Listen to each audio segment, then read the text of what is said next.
میرے عزیز مقتدین حضرات، سامعین، ساتھی، بھائی، دوست، بزرگ جو بھی تشریف لائے، میں جتنی خوبصورت گفتگو ہمارے بڑے ذمہ دار جو ہیں محترم پروفیسر احسان اللہ منصور صاحب نے کی ہے، چونکہ میں اس مسجد کا میرے اوپر بہت زیادہ حق ہے، میرے اوپر بہت زیادہ حق ہے، کیونکہ اس مسجد کی وجہ سے اللہ نے مجھے عزت دی ہے۔ اللہ رب العزت نے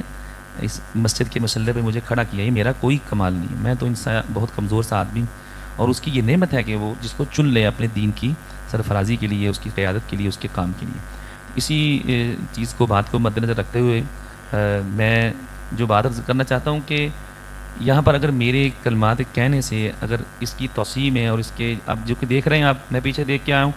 کہ اللہ رب العزت نے کتنی احباب تشریف لائے ہیں، بعض سڑکوں پہ کھڑے ہیں، یہ ہماری مائیں بہنیں ہیں، ان کو جگہ نہیں مل رہی، تو اگر ہم اس مسجد کی توسیع میں اپنا حصہ ڈال دیں، ہم اللہ کا شکر ادا کریں کہ اللہ تعالیٰ ہمیں اس والے سے چن لیا ہے اللہ تعالیٰ نے۔ تو اس حوالے سے میں ایک دو چیزیں قرآن کریم سے، ابھی میں 5ویں رکعت میں قرآن کریم کی تلاوت کر رہا تھا تو میرے ذہن میں ایک بات آئی، تو اللہ رب العزت نے قرآن کریم میں جو آیت فرمائی ہے، فَأَمَّا مَنْ أَعْطَى وَاتَّقَى وَصَدَّقَ بِالْحُسْنَى فَسَنُيَسِّرُهُ لِلْيُسْرَى، کہ جس شخص نے اللہ کے راستے میں دیا اور اللہ رب العزت سے ڈر گیا، آگے کیا فرماتے ہیں، وَصَدَّقَ بِالْحُسْنَى، اور اللہ نے جو اس کے لیے جنت بنا رکھی ہے، اس نے اس جنت کو مان لیا، یقین کیا کہ یہ جنت ہے، تو اللہ فرماتے ہیں یہ دو کام کر لے وہ، کہ جو اس کو میں نے مال دیا، وہ کون سا مال؟ تو اللہ تعالیٰ نے سورہ حدید میں فرمایا، اعلموا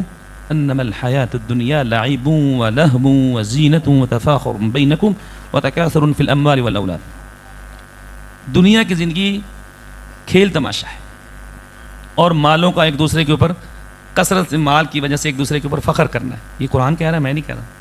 وتکاثر فی الاموال والاولاد، مالوں میں ایک دوسرے، میرا گھر بڑا ہے، میری گاڑی بڑی ہے، ہاں جی، میرا آئی ایٹ میں 15 کروڑ کا گھر ہے جی، ہاں جی، ایسی چیزیں ذہن میں انسان کی آتی ہیں، انسان کمزور ہے، تو اللہ کہتے ہیں یہ متاع جو لفظ ہے، لفظ متاع جو قرآن کریم اللہ نے ذکر کیا ہے، میں حضرت شیخ عبداللہ ناصر رحمانی حافظہ اللہ ورعاہ کی جمعے میں بیٹھا ہوا تھا، یہ بات سن لیجیے گا، متاع اللہ کے ہاں دنیا کی زندگی ایک تھوڑا سا فائدہ ہے، تھوڑا سا فائدہ، متاع کا لفظ قرآن کریم میں سنتے رہتے ہیں نا آپ، تو اس کی تفسیر میں لکھا جاتا ہے کہ اللہ کے ہاں دنیا کی اہمیت کتنی ہے، مفسرین لکھتے ہیں کہ عورت جو اپنے حیض کا کپڑا استعمال کر کے پھینک دیتی ہے، اللہ کے ہاں جتنی اس عورت کے ہاں اس کپڑے کی اہمیت ہے، اللہ کے ہاں دنیا کی اتنی اہمیت ہے۔ اب آپ دیکھ لیں کہ ہم کتنے ہر وقت، جیسے جیسے ہم بڑھاپے کی طرف جاتے ہیں نا، 40 سال سے اوپر جاتے ہیں، اللہ نے تو قرآن میں کہا حتی اذا بلغ اشدہ وبلغ 40 سنہ قال رب اوزعنی ان اشکر نعمتک التی انعمت علی وعلی والدی، کہ 40 سے اوپر چلے جاؤ نا تو پھر میری طرف رجوع کرنا شروع کر دو، تمہارا بلاوا کسی وقت بھی آ سکتا ہے، اللہ مجھے توفیق دے، جو تو نے میرے اوپر انعامات کیے، وہ انعامات جو ہیں اس کا میں تیرا شکر ادا کرتا ہوں۔ تو یہ قرآن کریم کی آیت جو ہے میں نے آپ کے سامنے ذکر کی ہے کہ جس شخص نے اللہ کے راستے میں دے دیا اور پھر وہ دینے کے بعد اللہ سے ڈر گیا کہ اللہ میرا قبول کر لے، اور اس نے جو اس کے لیے اللہ نے جنت رکھی ہے اس کی تصدیق کی، اللہ کہتے ہیں اس کے فَسَنُيَسِّرُهُ لِلْيُسْرَى، اللہ کہتے ہیں میں سارے اس کے معاملے آسان کر دوں گا، سارے معاملے کیا کر دوں گا؟ آسان۔ تو بھائیوں، میں پچھلے سال بھی کھڑا ہوا آپ کے سامنے، آج بھی صرف اللہ کے لیے، اپنی ذات کے لیے، میں نے پہلے بھی 10 سال تراویح پڑھائی ہے یہاں پر، کبھی ایک بندہ بھی جس کو ہم نے 1 روپیہ کا بھی سوال کیا وہ نہیں کریں گے، ہم اللہ کی رحمت سے خوددار لوگ ہیں، اور صرف کہیں گے تو اللہ کے گھر کے لیے کہیں گے انشاءاللہ۔ ہمارے امیر محترم نے ہماری تربیت یہ کی ہے، ہم اللہ کے گھر کے حوالے سے آپ کے سامنے کھڑے ہوئے ہیں،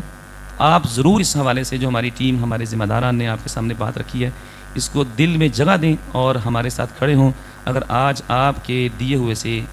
ایک مسلح سے، آپ کی فیملی کی طرف سے، اگر جہاں ایک بندے کے نماز پڑھنے کی جگہ بن جاتی ہے، جو لوگ باہر کھڑے ہیں، تو انشاءاللہ العزیز یہ ہمارے لیے دنیا میں بھی اور آخرت میں بھی بہترین صدقہ جاریہ ہوگا۔ میں اسی کے ساتھ اپنی بات کو مکمل کرتا ہوں۔ اللہ میرا کہنا اپنی بارگاہ میں قبول فرما لے، اور اس میں تاثیر رکھ دے کہ آج جو میں نے تیرے بندوں کے سامنے تیرے لیے سوال کیا ہے، اللہ رب العزت تو اپنی بارگاہ میں اس کو قبول فرما لے۔ بارک اللہ۔